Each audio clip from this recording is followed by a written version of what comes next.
Hi everybody, I'm here with the 2-year-old Prometheus. He seems to have here a broken leg, okay? Now, I'm not really sure how exactly he acquired this. He's a free-range iguana, so he's got, all the access to anywhere he would like to go. No restrictions there.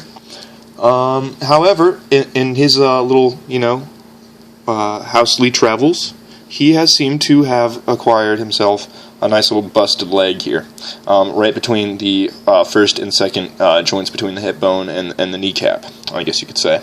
So this basically was quite discerning to me. I came home from work and saw some the swollen appendage and became quite concerned.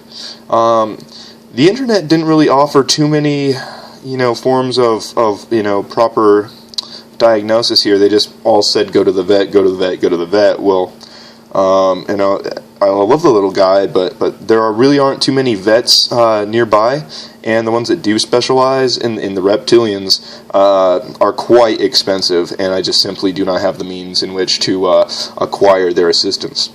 So here I am at home trying to bypass this whole veterinarian stage here, and I know it's not the wisest option here, but I just wanted to make this little video for all of you who are at home in a similar predicament where you've got your little guy here and he's got a busted appendage. Now keep in mind this only works for the legs and the arms, okay?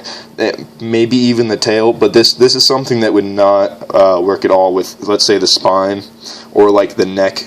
If you do have an iguana that is suffering from the bone density issue, okay, that's not going to be an option here with the spine, okay? So that being said, I'll go into greater detail on how it's made here in a little bit, but here I'll try to scoot him around here so we can get a better look. This is essentially what I would like to call the super splint. And he doesn't like it too much here when I fiddle with that. Here he is getting a little protective of his territory. Perfectly natural. So anyway, Prometheus here, he's got this busted appendage. It broke between these two joints here, right about here. And I noticed when I came home from work, it was just way more swollen than his other leg over on this side. So what I did was, I put a towel over his entire body to calm him down, exposing just the leg, the busted appendage. And what I did was, I took and I'll show you how to make this in a few seconds here, but what I did was I took a strip of tape, and I cut down about, I don't know, probably 35 to 40 Q-tips to this size between his hip bone and his knee joint, and then I aligned them railroad track fashion along the tape, and then wrapped it around nice and tightly, not too tight to cut off circulation, but enough to hold that bone into place so that he can walk freely and normally without having to cause strain on that busted area there. So once that was done, the joint is now properly fastened and secure. I do believe that to be a fact.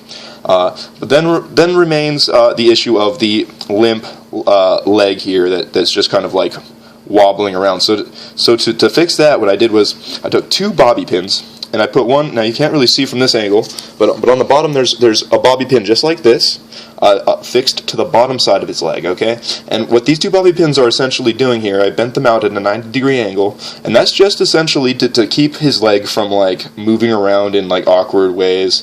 And believe it or not, he actually can walk normally using this apparatus here, because it is so stiff and because it is so let's say usable here. It's very very sturdy, very very good construction.